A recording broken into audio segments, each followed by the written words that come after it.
কি আর বলবো, এই দুধ মানকচু রান্না করতে যেয়ে জীবনটা তেজপাতা হয়ে গেল।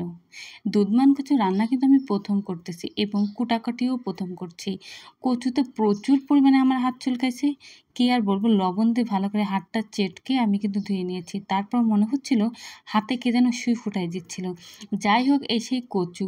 কচুর কথা বললে আসলে শেষ হবে না। এই কচু রান্না করে খেতে যেয়ে আমার জীবন শেষ। দেখো, এই কচুটাকে এই পানিটা আমি ভালো করে শুকিয়ে নিয়েছি এবং আমার মেজো ননদও কিন্তু এই কচুটা নিয়ে গিয়েছিল। উনি কিন্তু খুব সুন্দর করে রান্না করে খেয়েছে এবং ওনার কোনো গালও চুলকায়নি। আসলে ননদের কথা সম্পূর্ণ শুনলাম। শোনার পর আমি এই পানিটা শুকিয়ে ফেলেছি। শুকানো হয়ে গেলে তোমরা আদা ব্লেন্ড করবা, না পুতায় বেটে আদা আদা চেঁচা দেবা।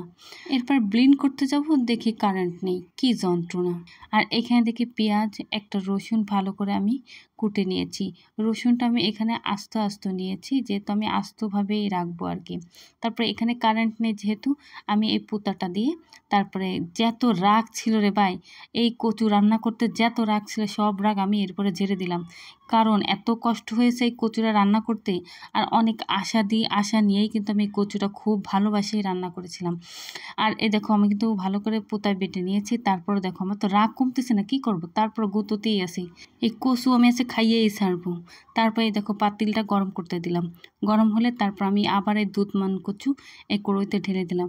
ঢেলে দেওয়ার পর এটাকে ভালো করে শুকিয়ে ফেলবো। এর ভিতরে যে পানিটা আছে না, এই পানিটাও শুকায় ফেলতে হবে, নাহলে আবার গাল চুলকাবে। এই জন্য এইটাকে আমি যত পারছি নাড়াইছি। একে যেইভাবে হোক আমি পানিটা শুকাই ফেলবো। শুকায়ে আমি সুন্দর করে রান্না করে খাবো। আমি এই দুধ মান কচু ফেলে দেবো না, কারণ এই দুধ মান কচু রান্না করতে আমার অনেক কষ্ট হয়েছে। তারপর আমি বড় বড় সাইজের চিংড়ি মাছ দিয়েছি, কত আশা নিয়ে রান্না করেছি। খেতে পারবো না, এই কোনো কথা হলো বলো বন্ধুরা?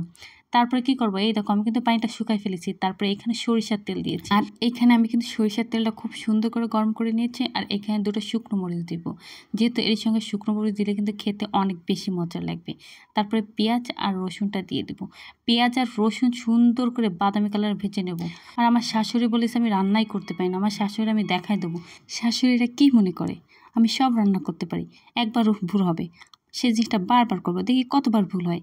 দেখো, খুব সুন্দর করে কিন্তু আমি ভেজে নিচ্ছি। প্রত্যেকটা শাশুড়িকে তোমরা দেখাই দিবা, তোমরা পারো না এমন কোনো শব্দ হবে না, সব কিছুই পারো। দেখো, আমি কিন্তু কি সুন্দর ভেজে নিচ্ছি। আর এটা খেতে কিন্তু অসাধারণ লেগেছে। এইভাবেই কিন্তু দুধ মান কচু রান্না করে খেতে। দুধ মান কচু যদি এইভাবে রান্না করো, তোমাদের গরুর মাংস ফেল হয়ে যাবে। গরুর মাংস বাদ দিয়ে তুমি এটা খেতে মন চাবে তোমার। আরও বলবো কি, আমরা আরও কটা ভাত দাও। আর প্লেট থেকে কখনো ভাতই শেষ হবে না, আরও ভাত খেতে মন চাবে এই কচু দিয়ে। ঠিক আছে বন্ধুরা, খেয়ে দেখো একবার, আর আমাকে কমেন্ট করে জানাও কেমন হয়েছে। আর তোমরা এই দুধ মান কচু রান্না গেলে কিন্তু অবশ্যই চিংড়ি মাছ দিয়ে রান্না করবা। আমি একটা ইলিশ মাছ দিয়ে কিন্তু রান্না করেছি, ওই ভিডিওটা আমি এখনও ছাড়িনি। অবশ্যই তো এটাও ছাড়বো, তখন দেখতে পারবা। আমার কাছে মনে হলো চিংড়ি মাছ দিয়ে রান্না করলে বেশি মজার লাগে। যাই হোক, ভিডিওটা এই পর্যন্তই থাকবে। তোমরা ভিডিওটা সম্পূর্ণ দেখবা এবং ভিডিওটা এই পর্যন্তই থাকবে। ভিডিওটা ভালো লাগলে কমেন্ট করতে ভুলবে না। আসসালামু আলাইকুম।